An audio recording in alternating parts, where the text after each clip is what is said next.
What's good, Knights? Welcome back to another video, and today we're going to be talking about Suicide Squad Kill the Justice League, as I got a chance to play the early access alpha when WB and Rocksteady handed out codes to a lot of people. There was an NDA attached to it to where you couldn't talk about the game, couldn't show gameplay, but recently part of that NDA has lifted, so I get a chance to talk about what I like about the game, what I didn't like about it, and just share my overall thoughts about my experience of the portion that I played. Of course, I can't show any of my gameplay, so all the clips you will be seeing are stuff that Rocksteady already released to the public. If you see my channel, you know I love the Batman Arkham games, but I'm of course going to keep it unbiased here. If there's something I do not like, I will be straight up about it. Only thing I won't go over are like any graphical errors that I had or textures that weren't loading, because it was an alpha, so I won't hold that against it, because I'm sure it will be fixed by the time the final product comes out. So let's start with everything that I liked, the pros, and that is the story so far. What I got to play of it is something that I really didn't think I was gonna have a problem with anyway. Rocksteady has been solid with their storytelling with all their Arkham games, so this was to be expected. It's pretty straightforward. You're the Suicide Squad, you have to take out a corrupted Justice League like the game title says, and they don't really waste any time getting you straight into the action. It's quite literally everyone gets released from Arkham, straight to Metropolis, straight to fighting. I won't touch on things that kind of dive into spoiler territory in case people don't want to know, but of course we get introduced through the entire Justice League roster, and this is a pretty solid Justice League team up. I love the designs of these characters, the voices, everything about them. It was confirmed that Nolan North is the voice of Superman, so I'm looking forward to that. We did get little interactions with each team member minus Superman. They're saving him for last. Wonder Woman is badass, and from the trailers and this little snippet of gameplay, it seems like that she's the only one not infected by Brainiac, and it will be cool to see how she interacts with the squad. She really is not loving the fact that this is her only source of help, but she has no other options. I'm looking forward to seeing more Flash and Green Lantern. I really feel like they have a chance to showcase John Stewart, because John Stewart isn't really explored a lot in most medias. It's mainly Hal Jordan, so here's hoping they knock it out of the park with this iteration of Green Lantern. Of course, Batman was done excellent in the little part that I played. He was already visceral and brutal, but under Brainiac's control,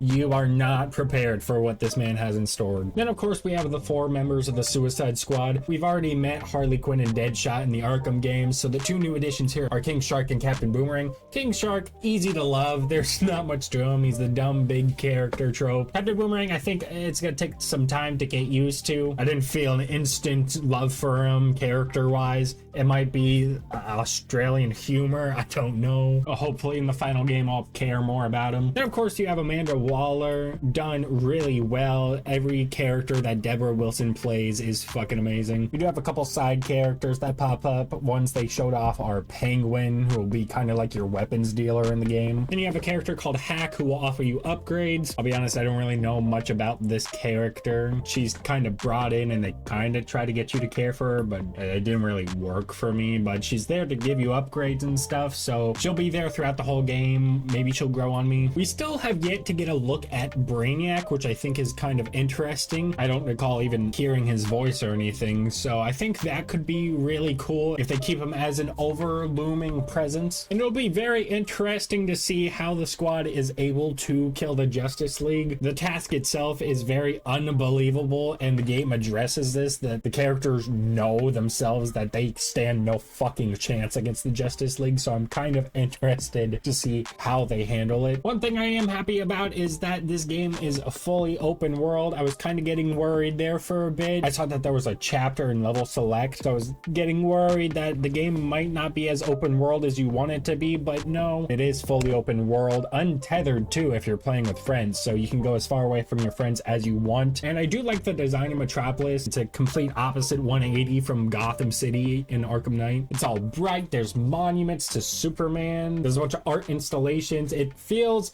very bright and colorful like Superman would be. And of course within this open world you have a bunch of side stuff to do. Let me tell you, I had instant PTSD when I heard this motherfucker pop up in my ear. I'm curious to see how they handle the Riddler. It does seem kind of weird that they're throwing him in here in Metropolis. Maybe they could have had a chance to do something new, but I mean, I guess it's a staple at this point. Something I do want to touch on is the gameplay. There's stuff I like about it. I'll be honest, honest, it did bother me when they decided not to bring the free flow combat system back into this game, especially since we've seen it with characters like Harley Quinn before. But we do have 4 amazing games with that system, so I can kind of appreciate them going in a different direction, focusing more on gunplay and things like that. And thankfully, the gunplay isn't just like point and shoot. There are some other elements to it, like shield breaking, dodging, counters, everything like that, shooting while traversing around the area. I'll be honest, there is a bit of a learning curve to it, and it kind of can be difficult, but once you get the hang of it, it can be pretty fun. I know a lot of people kind of felt weird when everyone just had guns and Captain Boomerang wasn't throwing boomerangs at everyone, but I don't mind it. Honestly, this kind of feels appropriate given the circumstances that they find themselves in. I can't imagine they can make a gameplay work where Captain Boomerang is just chucking fucking boomerangs over and over again. They do have melee for each character, albeit it's not really intricate as you would expect from Rocksteady. I really feel like they should incorporate more animations when meleeing some people. I mainly played as Deadshot, and flying around, flying into people, shooting while I'm in the air, that was pretty fun. It certainly has more versatility in gameplay and teamwork than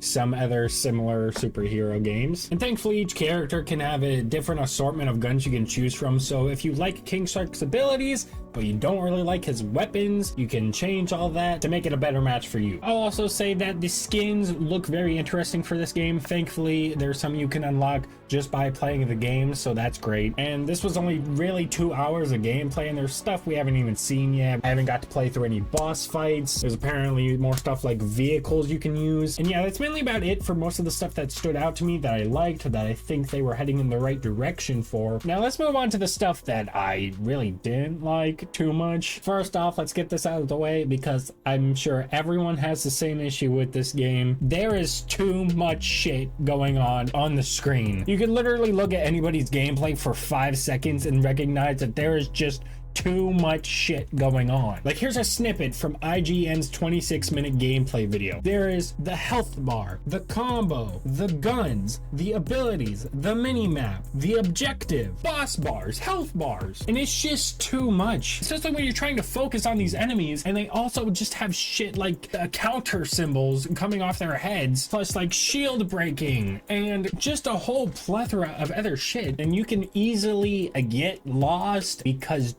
you don't know what to focus on. Now, Rocksteady have said that you can turn stuff like this off, especially the numbers that pop up when you shoot an enemy, but like, I'm wondering how much of it can you turn off? Because just disregard the stuff that comes off of enemies like counter symbols and numbers. Just the stuff on the HUD alone is too much. And I know a game like this will require more on the screen compared to Batman Arkham, where you're just beating up enemies and you really only need the health bar and the icons for the enemies. Something about this just feels wrong. Next thing I'm kind of iffy on is the traversal of the characters. I say iffy because there are good parts about it. I just think the execution sometimes is not amazing. Like, I think Deadshot's jetpack is great, but it kind of operates like you get a little bit of a boost, use it for a little bit, and then you have to run on a surface like a building or something to recharge it, and then you can use it again. I feel like the length of time used for the jetpack should be increased because it felt like I was constantly running out of fuel over and over again, and that's kind of just not fun when you're playing in such a big city like this. I get why they don't want to just have you continuously flying the whole time, because then it would just kind of get boring, so they try to spice it up by forcing you to recharge by running on a building or something. But if they could just increase that length of time, that would be great. Another one I don't like that much is Harley's traversal. She kind of swings on a grappling hook through a bat drone and has a cooldown. It's like if you were Spider-Man, but you could only swing one time and then you had to wait a little bit to swing again. It's just not fun to do that. Just go all out. Just fuck it. Make her like Spider-Man. King Shark and Captain Boomerang's traversal was pretty decent. I don't really have complaints about them for the most part. Captain Boomerang just uses a Speed Force gauntlet infused with his boomerang, throwing it and then teleporting pretty much to that point. King Shark, he just jumps around, no complaints.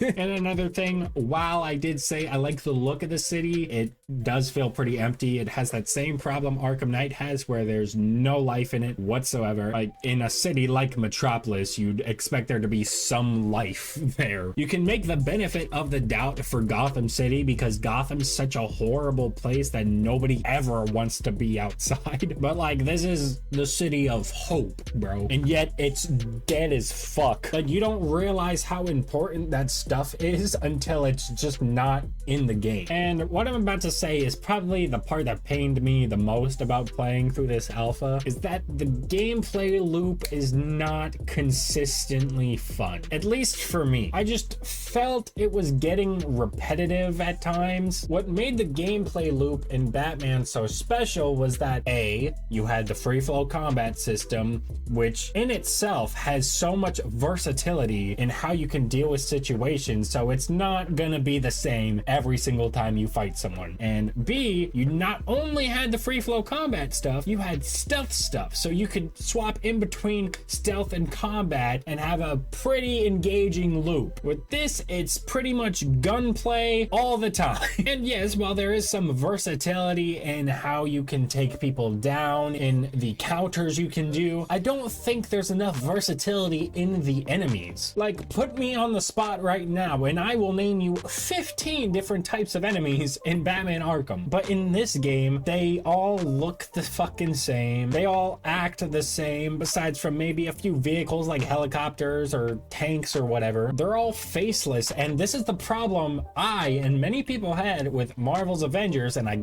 fucking hate comparing anything to Marvel's Avengers, is that every enemy you fight was just a fucking robot. And after a while, it's gonna get pretty lame when you're fighting the same type of enemy over and over again. Maybe slightly different in variations, but for the most part, pretty much the same. Of course, I think it's fun enough to play through, but I'm definitely worried for when the full game comes out, and I feel like I'm not going to be intrigued the whole time. That's mainly it for all the things that I'm not looking forward to / could use an improvement. Right now, I just want to touch on mainly the live service stuff, and it does kind of tie into that gameplay aspect of it. Of course, I like Batman Arkham. I'm going to play this game because I liked Batman Arkham, but I feel like with the gameplay and everything, it will be hard for general audiences to kind of get into this game, to get into this world, and that usually might not be a problem. But the fact that this game is live service, I feel like that they would want maybe a general audience to come and try their game, spend the money on their battle passes or whatever. Of course, us DC fans are going to want to play this game and see how the journey for the live service goes, but again, the general audience, I find it hard to believe that this game will rope them in like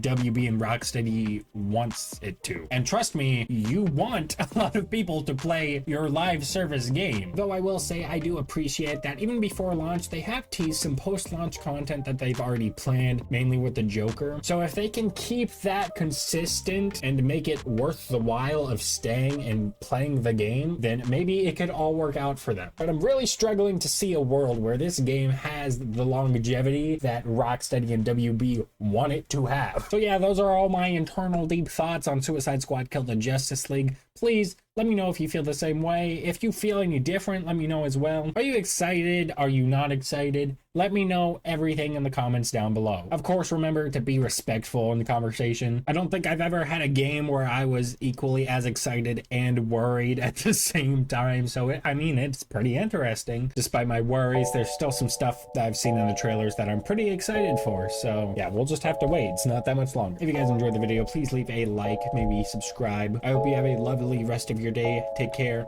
Peace.